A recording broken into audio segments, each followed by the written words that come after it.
Good afternoon, everyone, and welcome to the costume design workshop of Behind the Curtain. My name is Laura Zablit, and I work in the Arts Engagement Department of the Old Globe Theater in San Diego. And all year round, we have these citywide arts programs to share creative experiences and opportunities with our many San Diego communities.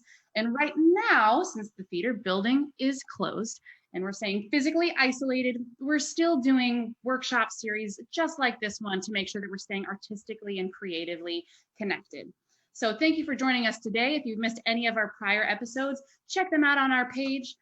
This is workshop number 6. We've done almost six of these already, which is pretty incredible. I also want to take this opportunity to encourage people to continue checking out the work of the amazing folks who have been contributing to the Community Voices workshop. There's going to be a play reading for that. Check out the information on our page. Also, the Behind the Curtain Technical Assistance Facebook group is an awesome resource if you're watching workshops like this and you want to interface more with industry professionals, get a little bit of deeper learning, ask all your questions directly to Old Globe designers. That's your avenue for it. So don't forget to check that out. Today, we're going to spend the next hour exploring the world of costumes. So what are costumes specifically for theater? And if you were the costume designer for a professional theater production, what would that mean? And what would you actually be doing in practice day to day? And what are some of the skills that you would need? And is there a way that we can practice them together right now today? I submit that there is, as I have been submitting for the last 5 weeks. Thank you for joining me. So we're going to explore some of these questions today, and we're going to do an activity, and we have a special guest today joining us as usual. So without further ado, I am honored to welcome our costume designer guest artist, Shelley Williams, here today. Shelley is an assistant costume designer and the shopper and buyer here at the Old Globe.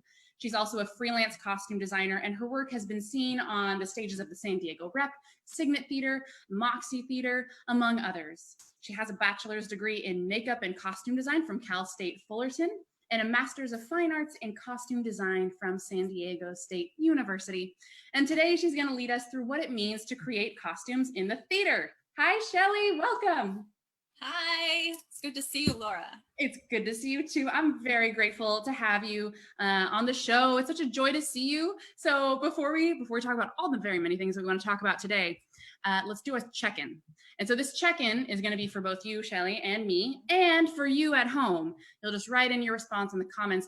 And today's check-in is really, it's a little bit serious. It's a little bit deeper. I'm really asking you to dig deep here for this check-in. Today's check-in question is, what is your stance on pants in quarantine? As we think about storytelling in relation to clothing and the things that we wear, what's your stance on pants? How do you feel about pants in the era of social distancing? Shelley, you want to share first?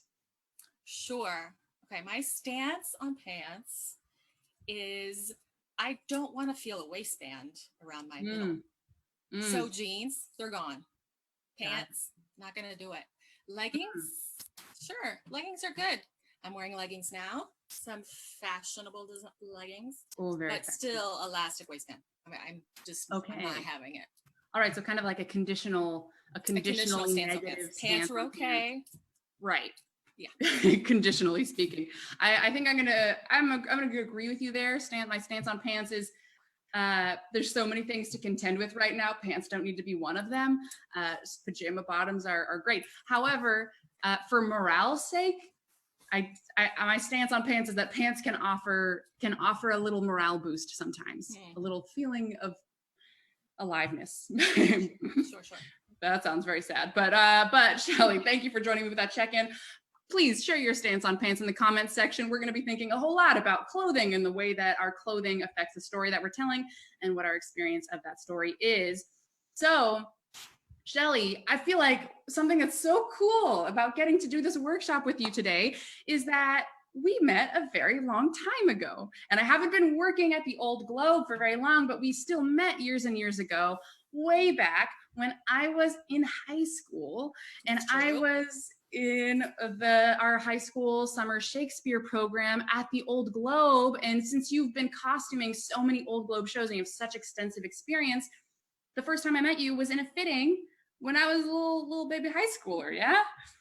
Oh God, there's the picture. Yes. There it is. Shelley, thank you for realizing that we actually still have documentation of that first day that we met so many years ago.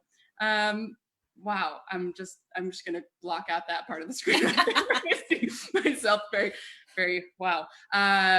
So we met in that context for the fitting of that show. And then there's a second fitting that happened a year later when I was in that summer program. Let's see the difference.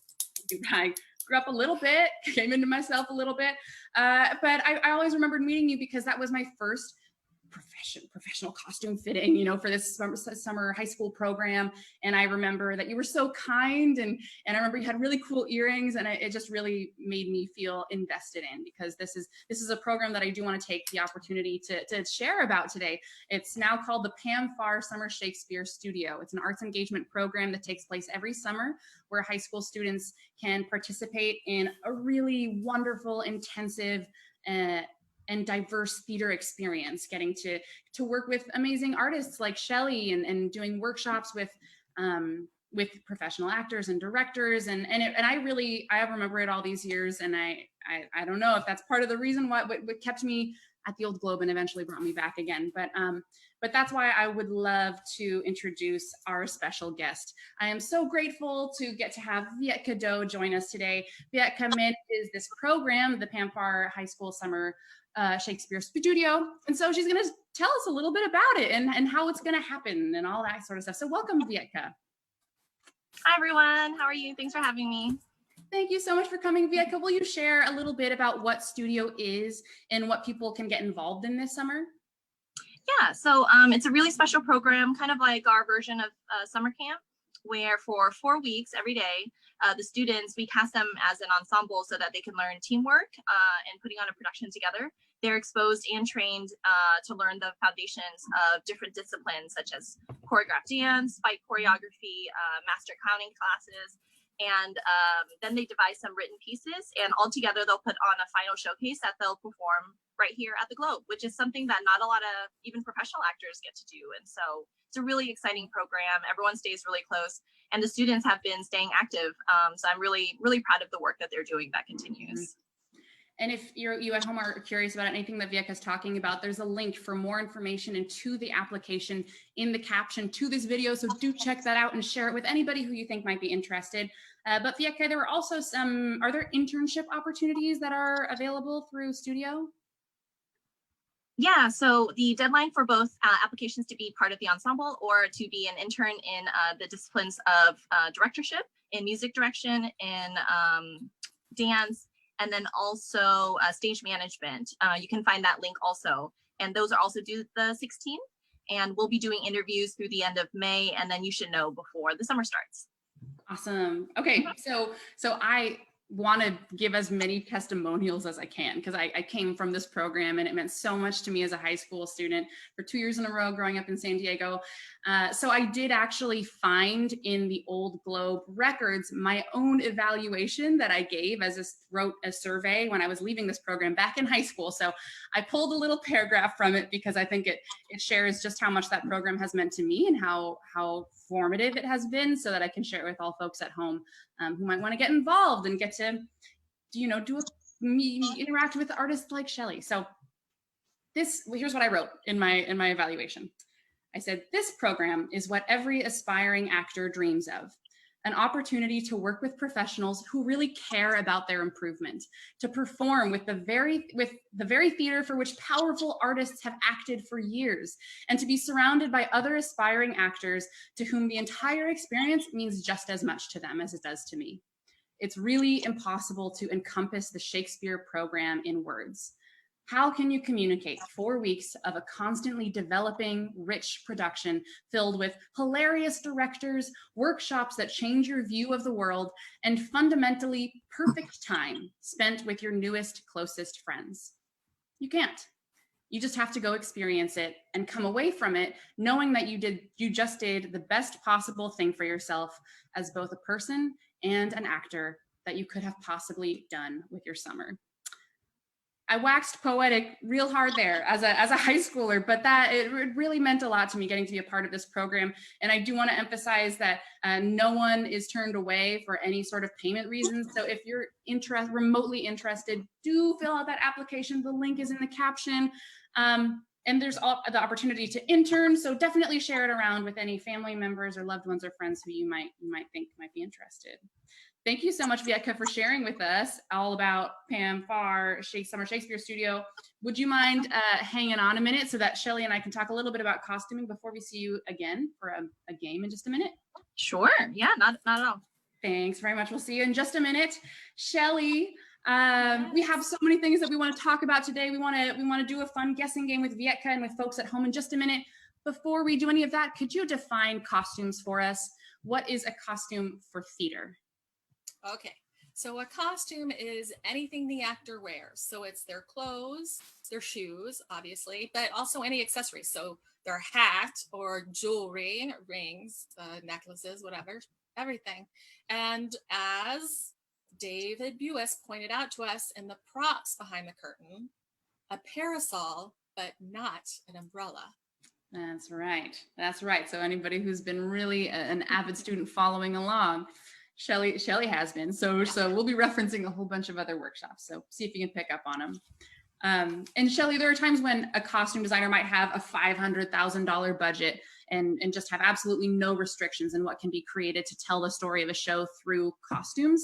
But more often, costume creators are tasked with the imagination and the resourcefulness that we've been talking about so much over the course of these workshops as we've been learning about theater production just within our own homes with what we have available to us.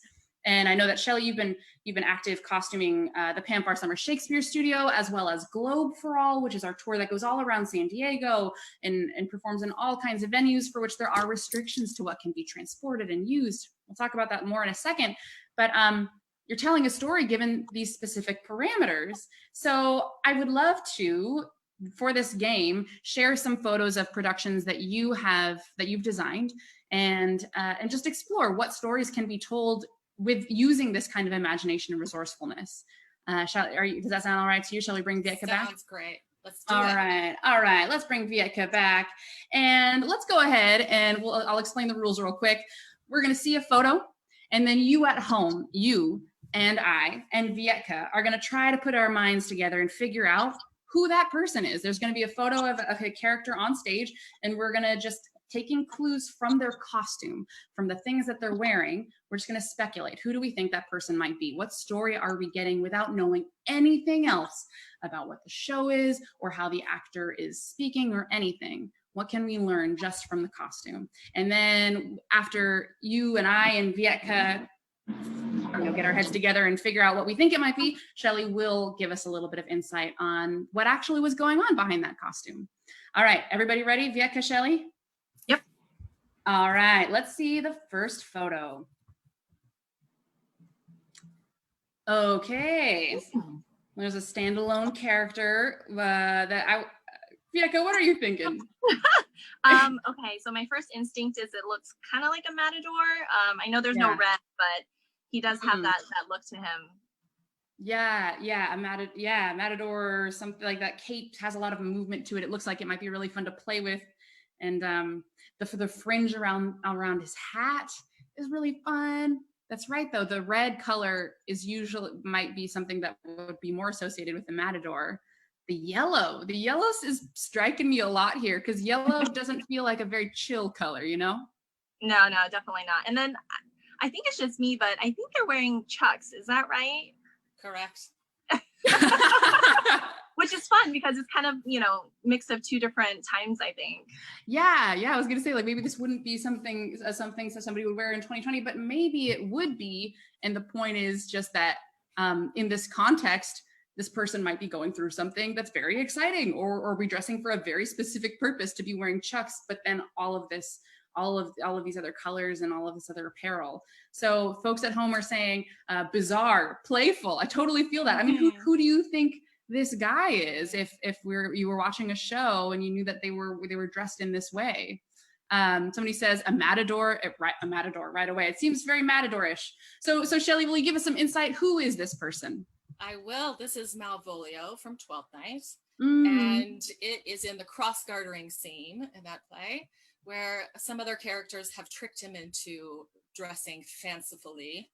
So you notice that his socks are yellow. So that's a big deal in that play, if you are familiar with it, that he has yellow cross garters. So, and he also has little sock garters that hold your men used to wear in olden times to hold up their socks. So he has those. And then it's funny, you notice that the lining of that cape is not like a matador. I was going for matador. It would be red, but yellow is such a theme with Malvolio that we made it yellow instead of red. Yeah. Oh, that's so fun. So it was kind of an exceptional moment for Malvolio. That is a moment where he's really trying to impress and to be flashy. Yeah, and it's bizarre. He's trying really hard and it just ends up being slightly bizarre. So that was also a good comment, whoever did that one. All right, nice. Well done, folks at home. Thank you, Bianca. Let's see the next photo. Let's see how we can decipher stories next. Ooh, so Shelley, this is a photo from a Globe for All production, correct? Yes, that is correct. Directed by Patricia McGregor. Awesome. So for context, folks at home, Globe for All is a show that it's a Shakespeare production. In the fall, we go on a 3-week tour throughout so many places in San Diego, schools, facilities for folks who are unsheltered.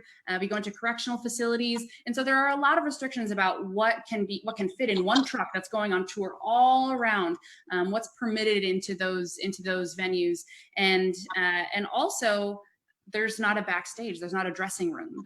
The show's in the round. And so actors, if they're going to do any costume changes to go drastically from one character to another, it needs to be something that can work within those parameters. And it's it's such an exciting show and such an exciting challenge for everybody who works on this production with these restrictions, including for the costume designer. Yeah, Shelley? Yeah, totally. Yeah, see where those people are sitting in the background? Yeah. You just go behind those people to do a change and come back on again. Do something. Yeah. Okay, so Vieka, what are you thinking? Who is this person? I mean, I'm just gonna take a wild guess, but someone part of a military unit, I'm sure. Maybe a ranked official, an officer. Yeah. I feel definitely something that's a little bit more presentational. It's a uniform that's being worn maybe for presentational purposes or a presentational moment rather than active combat, for example. Yeah, folks at home are saying military, and I don't know if I have a sense of what country this uniform might be for, or somebody authority figures. Yeah, it's like a little bit of a general sense. I'm seeing I'm being cued by these, the red thing around the arm and the hat, just little clues that I somehow am viewing in that way. So military authority figure. Shelley, will you tell us who was this person? Well, this is Maka Mathumbe, a wonderful actress. I love Maka. And she is playing, I believe the character's name is Officer, but it's an ensemble character in Measure for Measure. She also played Isabel, and she was a beautiful Isabel. And so, yeah, this is just an ensemble character that she has just thrown on a jacket over what she was wearing and jumped into this character. Also, I might mention that whoever said military and you don't really know if it's a specific country or authority, that's what I was going for, just authority, military. Sometimes in Shakespeare shows, if there's an army, sometimes people will base it on a real army, or sometimes they'll base it on that but step away from it and not make it exactly that uniform, and sometimes they just make up the military. So that's what I was doing here. This is a military town, so if you're going to do real Navy, you better be doing real Navy. That's interesting though, like the ability to draw on just kind of a cultural knowledge, and then we can pick up on these cues even if it's not an exact military uniform that exists, that we might be able to recognize exactly. Someone's mentioning the little drummer boy, maybe. I totally, Hey. Okay, so awesome. So let's see the next one. Oh, okay. Well, there's little Laura on the right side. So Vieka, this is all you. I officially bow out of conversation. I know who those people are, but who do y'all think she knows too much? She knows. Well, the person to the left, I'll leave Laura alone. The left looks like, reminds me of where she's got this really white, flowy kind of outfit going on. She looks like she's giving sage advice to little Laura. I'm not really sure actually, but that's my first impression. I cannot weigh in on this one, but I do want to mention for folks who are watching, all of these photos, except for the ones that I'll specify are from Globe for All, like the one that we just saw. These are all from the Pam Farr Summer Shakespeare Studio performances. So it's kind of cool to see the range of where they can go. I just wanted to add, if people can think back to that first fitting room photo of you, you were wearing this, but you were standing full front. So if they remember back to hearken to that, then they might be some clues there. Shelley, will you share with us who these people actually were? Yes. So this is Viola and the sea captain in, which one is that? You know, I said Twelfth Night. 12th Night. I remember the character names and then I get confused with the name of the play. 20 years of Shakespeare at the old. I know. I was gonna say. Fair enough. Fair enough. So Viola has just recently shipwrecked. She has come ashore with the sea captain, and so she is a little maybe waterlogged, and she's talking to the sea captain. And again, another way to kind of suggest some sort of authority or uniform without actually being a real uniform. Because you were also in the ensemble in that show, so you had to go from being the sea captain to somebody in the ensemble. So yeah. I hear you. All right. Well, thank you for that one. Okay, let's see the next photo. Let's try to figure out who this person is. Oh, who are these people? What clues can we get from those costumes to understand who they are? What do you think, Vieka? I mean, I definitely think it comes from a certain time period. I wish I could see their feet, but it almost looks like they could be wearing roller skates, and that would be really cool. Very advanced, very specific skill sets. Yeah, I love their socks. I love their socks. Yeah. I think Chucks were employed in this as well. Yeah, I'm seeing like the top of a yellow Chuck high top. This show, I mean, it's funny because I can see that they belong together. There's a uniform. There's a sense of maybe they're all on the same team, or maybe they're on two teams with the two different colors. I don't know, but they're already united in a way just by having this very specific uniform. And they look like students. They look like students, right? Yeah. With the bag. Yeah. So I think they're students. Yeah. Like they're not supposed to be playing 40-year-olds. They're supposed to be playing maybe their own age. People at home are saying geeks, nerds. Yeah. And I think like because of the socks and the shorts, really, somebody's saying 70s baby. 70s baby. This looks pretty 70s to me. Although I love those outfits. I might take this as inspiration for quarantine life, given my stance on pants. But I think there's like a youthful sense, a playfulness sense. Okay. I actually wore an outfit that looked like it for a dodgeball tournament once, and so I can recreate this at home. Somebody at home just put dodgeball team. Maybe it's a dodgeball. Yes, we were part of a dodgeball team. Oh my goodness. Okay, well, that's pretty amazing. Shelley, who were these people on stage? So this is Midsummer Night's Dream. So it's the four lovers in Midsummer Night's Dream. Hermia and Helena and Lysander and Demetrius. Yeah, so that was set in the 70s. Whoever guessed that was correct. And the director wanted it to be like a summer camp in the 70s. So hence the little shorts with the border and the ringer socks. And we made like a girls' camp and a boys' camp. That's why the boys are dressed alike and the girls are dressed alike. We had logos for the summer camps that are on their shirts. You can't really see it, but it was two different names of camps. And in that show, the botanicals in that show were camp counselors. It's great. It's a cute show. Oh my goodness. And that's so funny because somebody at home did notice girls in red, boys in blue, or that there was a color coding for the characters. That's awesome. And I love how that's something that's versatile and it's simple and straightforward, but it's so fun and leaves so much room for playfulness. Yeah. Let's check out the next one. Let's see who's up next. Okay, so who are these characters? What do we know about them just based on what they're wearing? What do you think? Well, there's a battle going on, but people are watching, and so it gives me kind of like a Coliseum feel, maybe. I'm not sure about the period. I'm not very good about those, but they're definitely fighting for something, and the people who are watching are very interested in who's winning. Yeah, it's dramatic. It's with the way that the actors are standing and with the lighting, and it is very dramatic.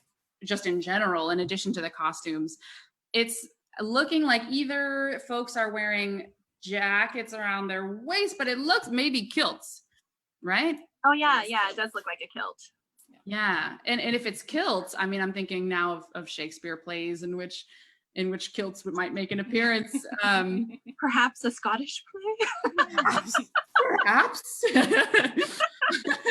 Scottish kilts, folks are saying at home. Yeah, and I but at the same time, I get a feeling that it's not very stuffy. They're not wearing, even though there's clearly some sort of fight and a battle. There aren't really starched and pressed elaborate uniforms. There's so much. It looks as if the actors can move a lot, and that it's a little bit more rugged than that maybe. So maybe that could tell about the overall vision of the story, or about this moment in the story that maybe pretenses are down a little bit.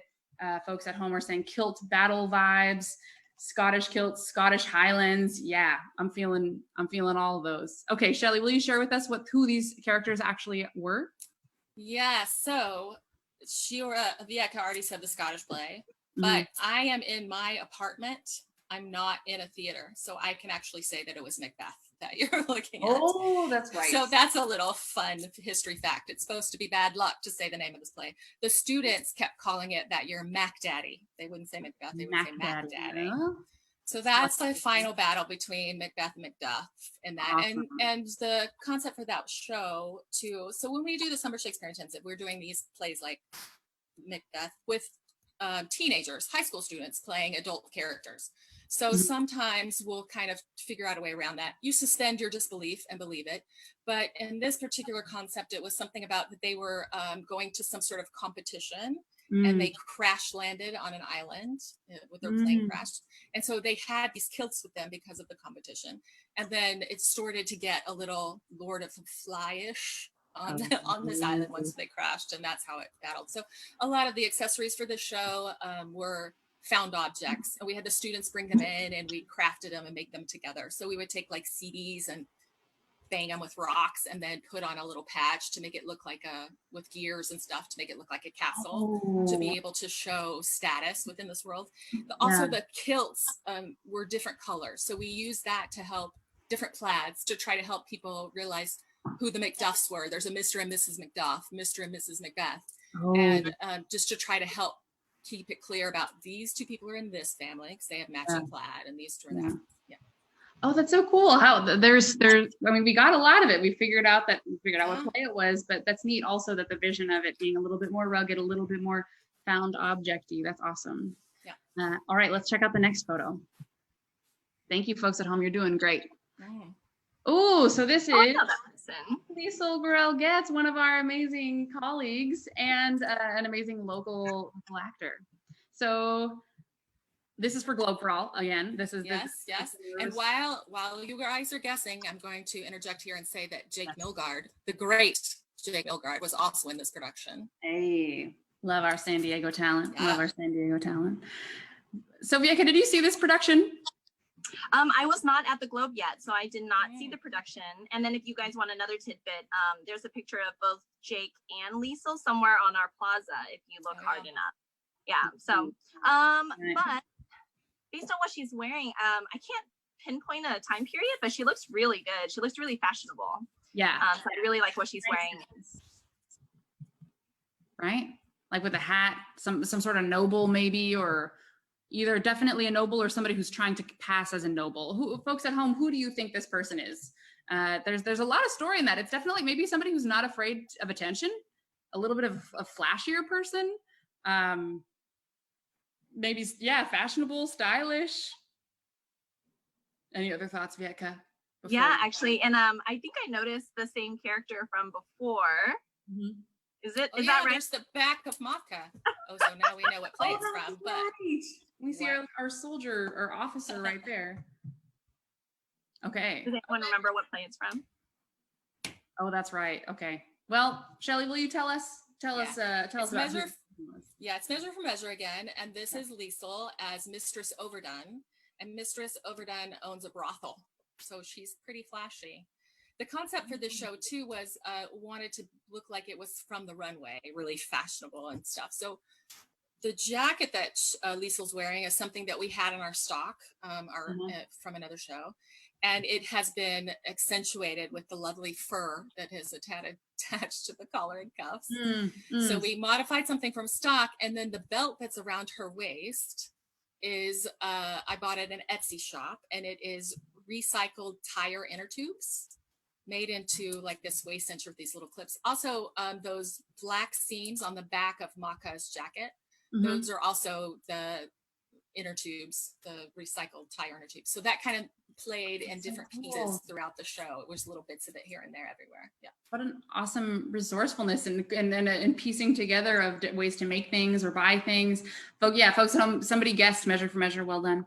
Mary Poppins-esque. Yeah, kind of fantastical, fantasy, exciting. With the hat. And directed by the amazing Patricia McGregor. So awesome. There we go. Let's see our next photo. Thank you, folks at home, for your help figuring out who these folks are. Who are these people? Yeah, they look like they're having a lot of fun. They're playing instruments. Those look like they're actually instruments. So I don't think they're props. I don't know what category that would go in.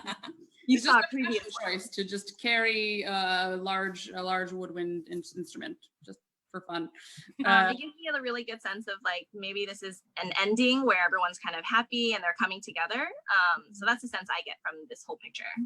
Yeah, and I'm seeing some like a little bit of 70s, maybe I'm not sure if it's 70s or 60s necklines or the cut of the dresses. So people dressing up for a nice event. There's somebody who's wearing a linen jacket on the side. So this is maybe a moment where they're celebrating, like you were saying, Vietka. And then there's more soldiers and these soldiers feel maybe a little bit more specific to a time period or to a place. Shelley, will you give us some insight on who all these people are? Yes, this play is Much Ado About Nothing. I did look at my note because, again, I get mixed up. Much Ado About Nothing, and it is set right after Vietnam, the Vietnam War. And those were Vietnam uniforms, mostly, I'll say, accurate. Not completely, but that's the time period. The person playing the oboe is Vergis. And Vergis and Dogberry are some comic characters in Much Ado About Nothing. And Vergis is dressed as a Boy Scout. And during this production, during rehearsal process, the director asked them if any of them played musical instruments, and so that they could work that into the production. And the woman playing the guitar really played the guitar throughout the show, and Vergis, for the finale, played her oboe. And I love it so much, seeing a Boy Scout out there playing an oboe. It's just so much fun. And it's so nice to see all of their talents kind of worked in to make this great show, like just tapping on everything they have to offer. Yeah, I love the kind of devised nature that these summer productions for high schoolers have taken on, which is so cool that if you play an instrument, you could be incorporated. Someone in the audience was saying, it looks like fun, but tough times. Soldiers and a broken foot. Was the broken foot real, Shelley? Yeah. She hurt herself during the rehearsal process. So like a week or so before we went on, she hurt herself. So they had to adjust her choreography, and I think she used a wheelchair part of the time. Yeah, she injured herself. Sometimes you have to make those adjustments. Even if you set stuff. And there's a little bit of a controversy. I don't know if it's an oboe or if it's a bassoon, Shelley, but. Oh, did I say oboe? No, it is a bassoon. It is a bassoon? Correct. If somebody said bassoon, thank you for. I don't know, so I was not going to weigh in. For sure. Oboes are much smaller, and they have like a little sticky out reed, but yes, that's definitely a bassoon. A bassoon. Yeah. Okay, let's see another photo. All right, so that's me. So I bow out. I know who these people are, but Vietka, if you did not know this show or any information about it, what would you guess? Who would you guess these people are in relation to? I mean, I'm a hopeless romantic, so I'm reading into this very much so like a young couple in love. I don't know. She's matching with the people behind her, so it almost looks like a wedding or bridesmaids kind of feeling to me. But that's her group, and then those guys are with the man, and so I feel like they're supportive of this young love. It's cute. It's really cute. Yeah. I think it's very cute. Very cute, no? It's almost like a dance. Does anybody notice that in the background, the three people in vest, the second one from the left is not actually a man. Mm-hmm. So that when we do Shakespeare, sometimes people will remember that Shakespeare, most of the characters in Shakespeare plays are dudes, like a lot of them. And then even back in Shakespeare's time, the women characters were played by men. So often when we would do those intensives, we would have switch about the gender of the character. So in this particular instance, that character is played by a woman, but we didn't change the pronouns. We just left it as this character was gender fluid, maybe, or whatever. We didn't change pronouns. Sometimes we would. In the Much Ado picture, Leonata was the mother, not the father. So we did change pronouns there, but it kind of varies. Yeah, I love that playfulness. Yeah, people are noticing there's two groups, and in just even those uniforms make it very clear who belongs with who and whose allegiances are with who. So Shelley, who are these characters? This is Love's Labor's Lost. So you, of course, played the princess, and then there's the three ladies in waiting, and then there's the prince and his three cohorts behind him. And the concept of this play, kind of the inspiration for the princess and her ladies, was the Beauxbatons women from like Harry Potter. You know, they came from that school and they were all beautiful and princessy and lovely with the little capes. Yeah. And the inspiration for the guys was like the warblers on Glee. So they had these little vests with the edge on it, and sometimes they had ties, sometimes they didn't. But that was the idea for that. Also, you and the other three ladies have color-coded ribbons tied around your waist. And then the guys would also have a pop of that color. So since you're dressed alike, we tried to make it a little easier for people to tell which two were supposed to be together. We're four couples. So yeah, we do that sometimes. Yeah, thank you. I remember that. I remember having like a little thing in our hair and a little bow. And we always were trying to match. And then there was a scene where we were trying to fool everybody and pretend we were somebody else. And then we would switch favors, the little. Yeah, that was super fun. Okay, I think that's our last one. Thank you folks at home for weighing in. Is there another photo, or we'll just, the photos will disappear? The photos will disappear. Thank you at home very much for participating. And thank you so much, Vietka, for coming and for participating, also, and for sharing about studio. Is there anything else that you want to share before we say goodbye? Yeah, I mean, again, the link is down there, right below us. Can I point? Yeah. May 16th for both internships and if you wanted to be a part of the program as an ensemble member.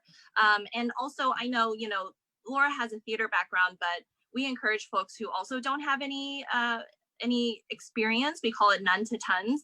And so if you just are curious, this is your opportunity to do it. And we don't ask for proof of income or anything. So everyone who wants to be scholarshiped will be scholarshiped.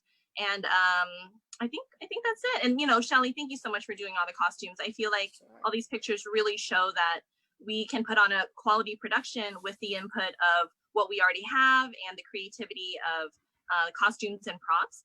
And then also the students bringing in their works. And so, they might not have experience in theater, but they know how to play a bassoon. And so we really encourage them creating something and bringing a part of themselves into the production.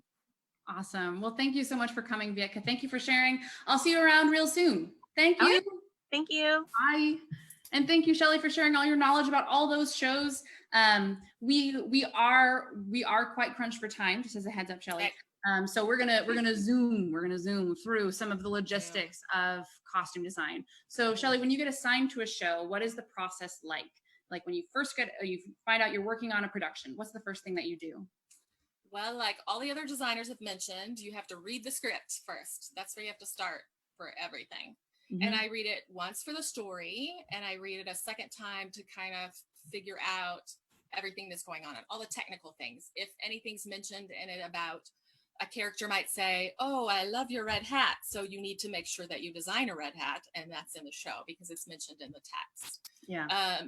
And then you would then go on to make a piece list, probably. You make a piece list that had the list of like everything everybody was going to wear. And then you would be able to go on from that. I'm totally talking out of order from what I was thinking. Nah, it's fine.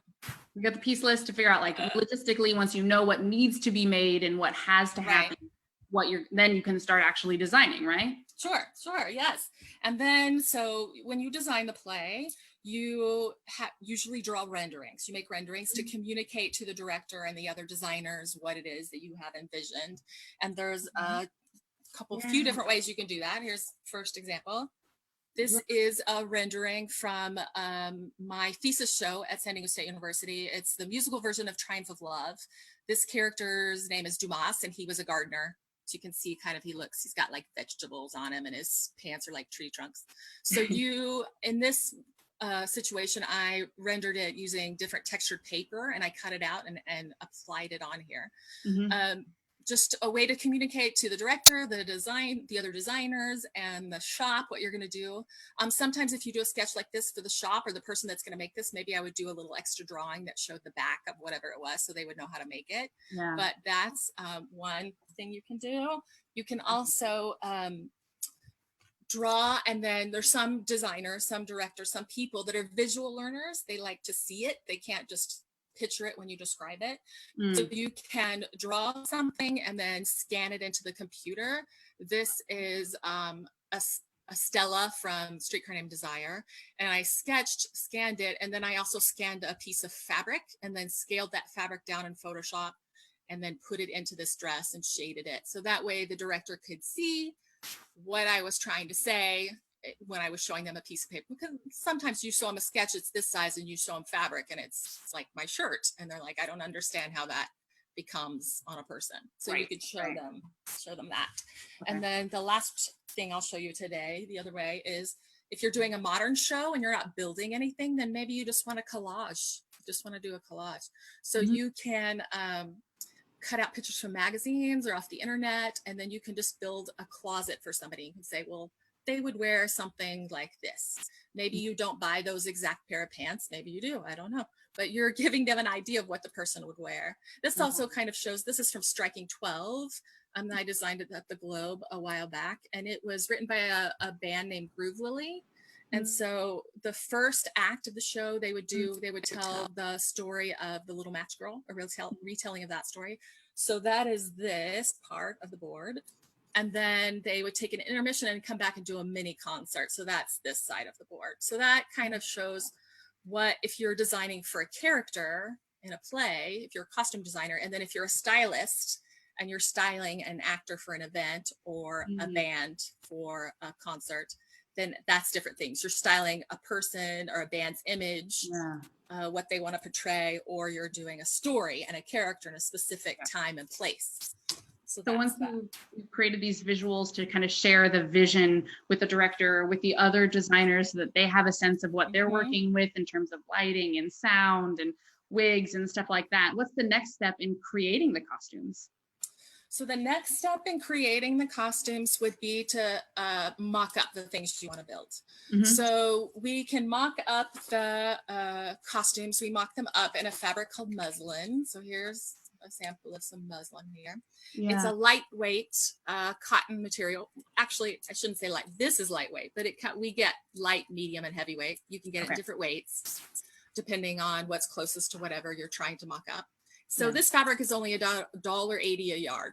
So if you make your mock-up out of this first, and you decide how wide you want the ruffle to be, where you want the seam to go, and then you also fix some fit issues because you had made your mock-up based on measurements, numbers on a piece of paper, and then you see the actor in person and you're like, let me switch that around, let me make it fit a little better. Then you make it out of the $2 a yard fabric before you make it out of the $130 a yard fabric, because fabric can range from $10 to $130, probably more. Oh my goodness. But you don't want to mess up in the expensive stuff. Okay, so there's this first draft, and the actors are coming in for multiple fittings with the muslin mock-up version and real fabric. They have a muslin mock-up, and then they have 2 fabric fittings out of whatever the fabric is.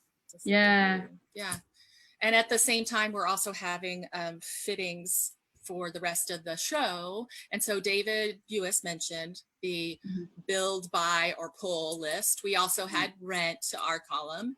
And so we go put that piece list in that list, and we decide where we're going to find the stuff. So when we're having those build piece fittings, we're also having fittings on the rest of the stuff that we've pulled or bought or whatever. And those also have alterations on them. Usually don't get something that's snap fits. That's a miracle if that happens.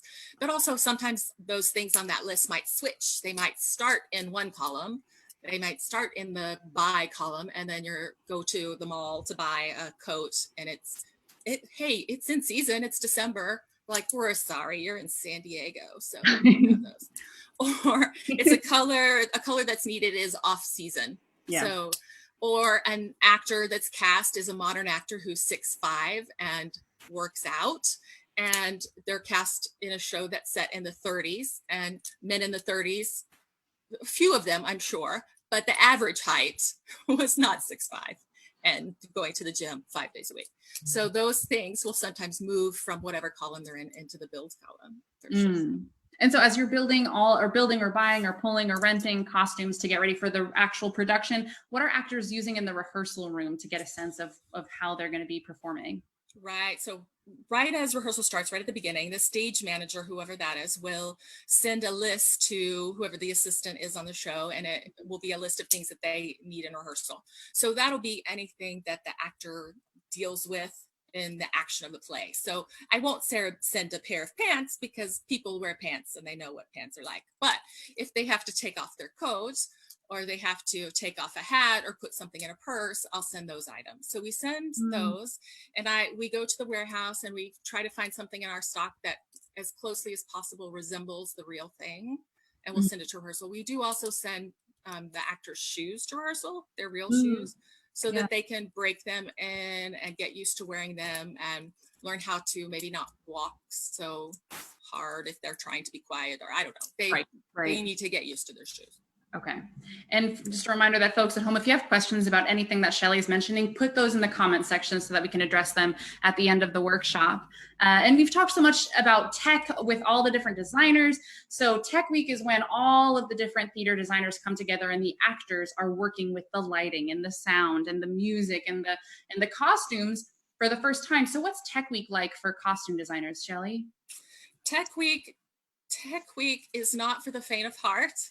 But I think anyone in any of the design fields and any actor ever would agree with me.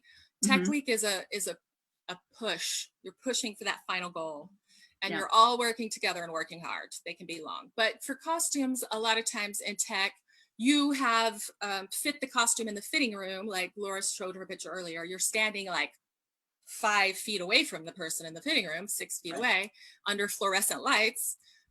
On a tile floor with muslin curtains. And then once you get on the set, you see what it looks like with the furniture and the lighting and the sound and everything and the way it moves. And so that's when a lot of times you might change the fit of something, or you might change the hem. You can say, oh, those pants are too long, we need to hem those up, or whatever. And it also has a lot to do with which of our 3 theaters you're in, because things like work differently on all 3 of those stages. So if you're in the festival and it's proscenium and you're a little far away, it looks different than at the Globe, also proscenium, but you're inside, that'll look different than the white, which is in the round. So you're seeing everybody from all angles. And in a lot of cases, you're kind of looking down on them a little bit. So that really affects hems as well. So, and if it's a modern show, sometimes we'll switch around things. Like you'll say that shirt would look better in scene 2 than scene 1. So we do that kind of stuff until the show opens, and then the show is locked and loaded. From then on, we don't change things. Yeah. And then once the show starts, whereas maybe other design disciplines are pretty much are very, very static. For costumes, every single night actors have to get into hair and makeup, like we spoke with Allie last week. The sweat stains have to come out of the costumes. They got to be pressed again. There's so much maintenance and upkeep to making sure that those costumes do look the same in every single performance throughout the run. Yeah, for sure. A lot of times if we have an out-of-town designer, they leave after the show's open, but the assistant will remain behind to keep track of everything and make sure it's going well and smoothly. And the dressers, they do prep things for every show. They're very meticulous about making sure everything's pressed and looks good, is steamed out. Whatever, if they've been given special instructions for something, some time periods you're not supposed to have creases in your pants. So the designer, the assistant will tell them that ahead of time, don't bother creasing the pants because it's not a thing then. And they'll get all that information and they'll be able to just keep the show looking beautiful. They do laundry after every performance. And so the layer closest to the actor's skin gets washed after every performance. So that's their socks, t-shirts, stuff like that, obviously needs to get washed. We send stuff out for dry cleaning once a week and we kind of rotate the show. And so they are there pretty late at night because they have to wait for everybody to get undressed and then get their clothes washed and in the dryer before they can leave. And there's such an incredible team. So many people who contribute to making these costumes in the first place, and then making sure that they're maintained and dyed the right color and all these things. What would you say are the 5 best friends of a costume department? What are the 5 items? I need a drink of water for this one. Okay, got it. And we see some questions coming in the comments section. Thank you for those. We'll get to them in just a moment. Okay, number 1, fabric shears, good scissors. Okay? All right. And I'm going to point out to everyone in the audience, all the crafting ladies out there know this. It's very important. There's memes about it on Facebook. It's all over the place. You never cut paper with your fabric shears, okay? Husbands, your wives will come after you if you try to take their fabric shears and cut paper. It dulls the scissors and then they don't cut fabric anymore. Don't do it. Number 2 is a good iron. So industrial gravity feed iron that steams really well when it irons. Okay. And then with that, you don't want to have an regular fold up ironing board. We have ironing tables. They're padded tables that you can iron big pieces of fabric. And then all the little bits that go with that. So there's sleeves things you can put into the sleeve so you can iron the sleeve or put in a shoulder or a little round shape, all those things. Then 3, dye vat.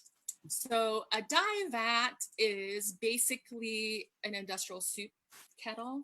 They're very tall. The one we have comes up to me standing up. It comes up to here. You can look inside of it, that if you need to like reach inside of it, you have to stand on something. So it boils large amount of water and then you can put the dye in it. You can dye big pieces of fabric or shirts or whatever. Oh, which I might interject here. If you ever see a show that has something white in it, likely is not white because white reflects the light quite a lot and it's quite bright under stage light. So it's usually kind of beigeish, dipped down a little or grayish. Then a good sewing machine. So an industrial sewing machine instead of like a home machine, but a good, not the lowest level, but up a little bit. And all the different feet and attachments that come with it to do zippers or buttons or different things. You need that. Yeah. And then the last thing is another kind of sewing machine called a serger. And a serger does, if you look at the inside of your clothes at the seam, you can see what looks sort of like a spider web along the edge, right? It's all webby and woven. Yeah, but that's what a serger does. It encloses that edge so that it doesn't unravel. Lovely. Yeah. All right. Well, you heard it here first. These are the 5 best friends of any costume designer if you're thinking about it. But given that I don't have a dye vat or things like that around me, in the spirit of resourcefulness that we've been talking about, we have an activity that we're going to do just with things from home. So this is a moment to grab a pair of scissors if you have them. You want to grab a piece of cardboard from delivery or a cereal box, an old grocery store bag, the paper. And so Shelley and I are going to kind of be cutting and working on our craft for the next couple of minutes while I'm asking Shelley some of your questions from home. So Shelley, I'm going to real quick kind of explain this beautiful design that you've created. Thank you so much for allowing us to fly away and be free during this quarantine by making wings from home. You want to show what it could look like at the end? Oh, yes. I love here's one I made out of Trader Joe's grocery bag.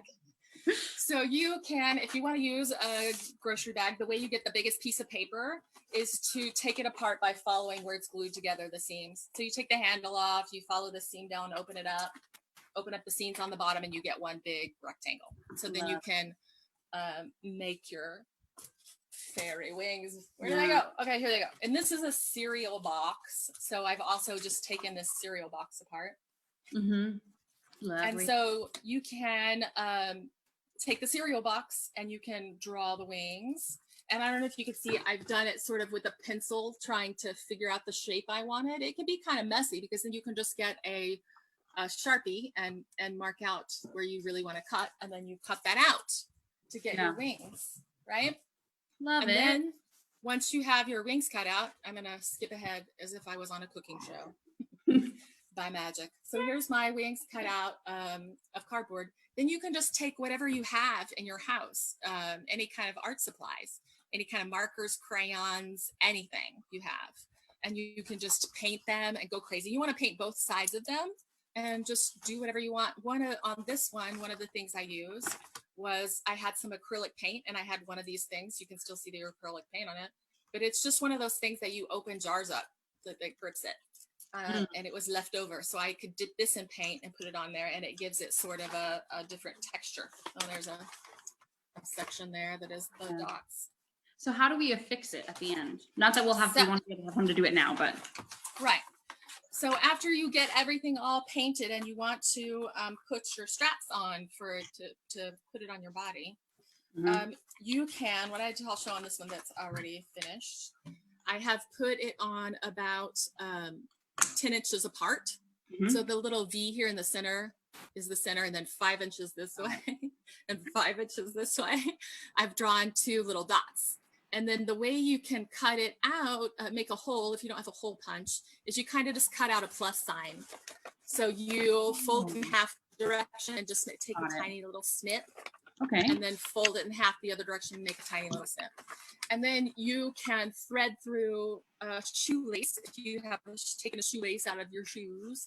And those have a little, it's called an aglet on the end. It's that little stiff part to poke it through.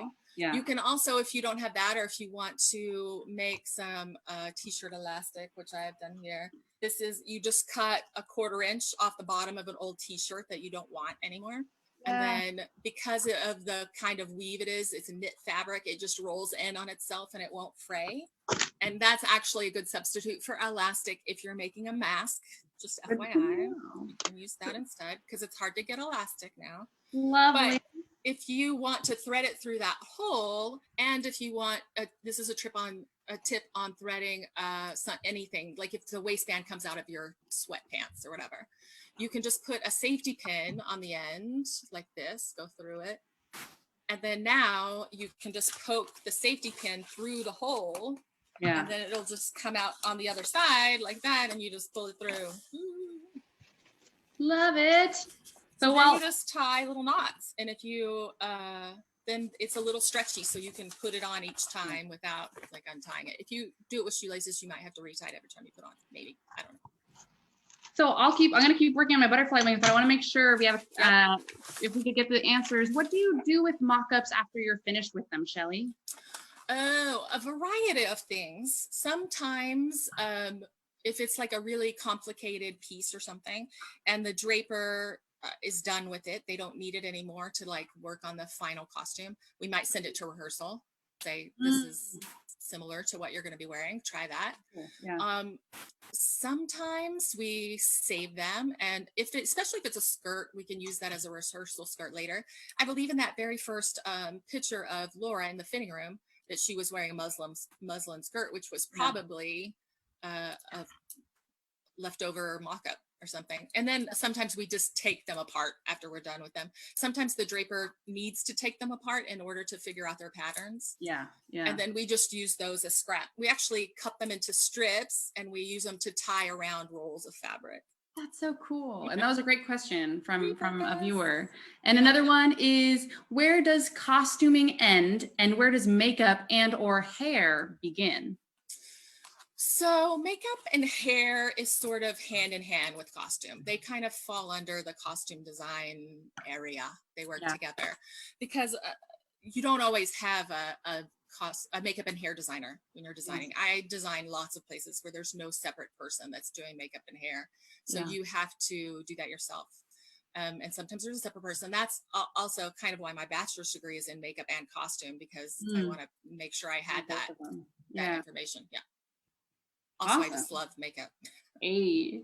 Well, here are my little wings, and I hope that folks at home make your own wings too. Should send pictures of them to us. Shelley, thank you so much for coming today. It was lovely to get to hang out with you, to prepare this, to make fairy wings to escape our quarantine. Thank you so much for coming. I really appreciate it. Yeah, it was fun. Yay. Bye, Shelley. Thank you. Bye. And folks at home, if you want to support free programming like this, head over to theoldglobe.org/donate. We really love getting to do these programs with you, and arts engagement makes no sense if we don't have somebody out there who's also engaging with the creative works right now. So thank you so much to Shelley and Vietka, and don't forget to tune in to all of our other programs going up this week. Check it out in our events section, all right? Thank you for joining me today, and I'll see you real soon. Thank you. Bye-bye.